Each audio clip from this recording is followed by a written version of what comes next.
Hey everyone, so today's video is going to be my last one about Osaka. It feels like I spent so much time there and I edited so much Osaka footage, but I feel this is the perfect video to end my stay there since it was one of the most romantic nights I spent in Japan. Umeda Sky Building is the 19th tallest building in Osaka and consists of two 40-story towers that connect at the top. It's a very nifty looking building and you won't miss it. I'm filming at the underground floor right now, and it's called Takimi Koji. There are a ton of restaurants here that look like shops from the early Showa era, and you'll definitely feel like you were transported to another period walking through the streets and alleyways. There are a lot of different cuisines to try out, but I realized that I have yet to get my hands on some okonomiyaki, and I can't leave Osaka without trying that. For those of you who aren't familiar, okonomiyaki is a Japanese savory pancake. Okonomi means what you like, and yaki means grilled. It's similar to the Korean seafood pancake.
You'd be lying if you were looking at this and told me that it didn't look super amazing. I've had quite a few okonomiyakis in my time, some good, some bad, but I can honestly say this is probably the best okonomiyaki I've ever had in my life so far. We also ordered a mixed roll yakisoba, which is like an egg omelet, except instead of rice wrapped inside the thin egg sheet, there are fried noodles.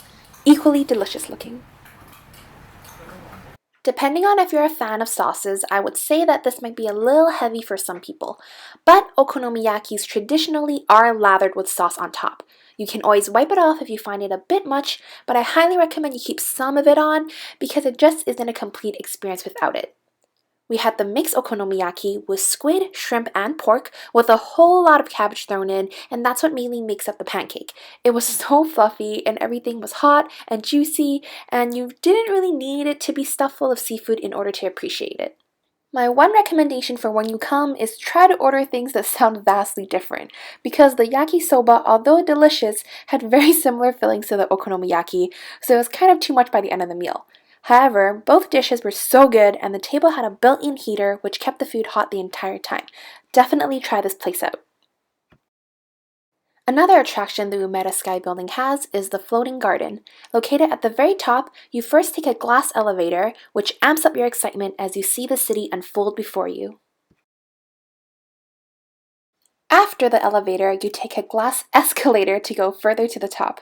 It felt like I was waiting to go on a ride, like the Space Mountain. At the floating garden, there is a small section of love locks. For the price of around $10 Canadian, you can engrave you and your lover's name on a lock to add to the collection.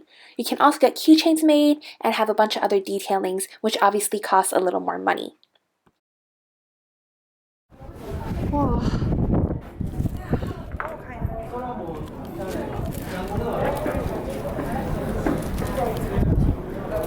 Wow.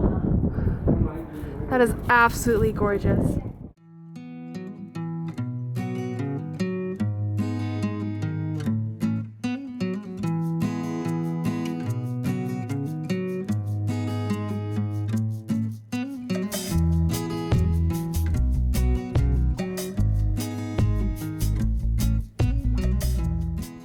The floating garden goes in a full circle so you can experience Osaka in 360 degrees.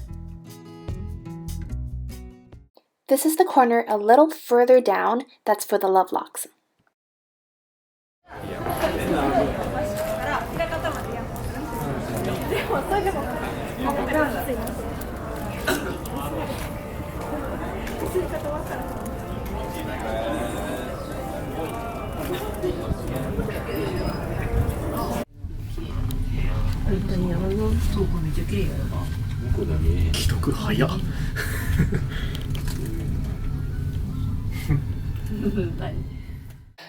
So ends the Osaka portion of my Japan trip.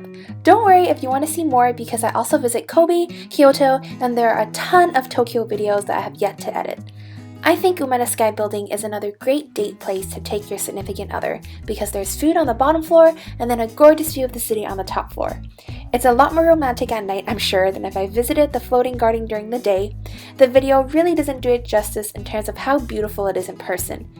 But a little tip, it was windy up there, so dress appropriately. Other than the attractions I showed you, there is still a garden and a natural forest to check out. Let me know if you have gone or plan on going what your thoughts are on the Umeda Sky Building. That's it for today's video. If you enjoyed it, go ahead and subscribe to join me on my next adventure. See you next video. Bye!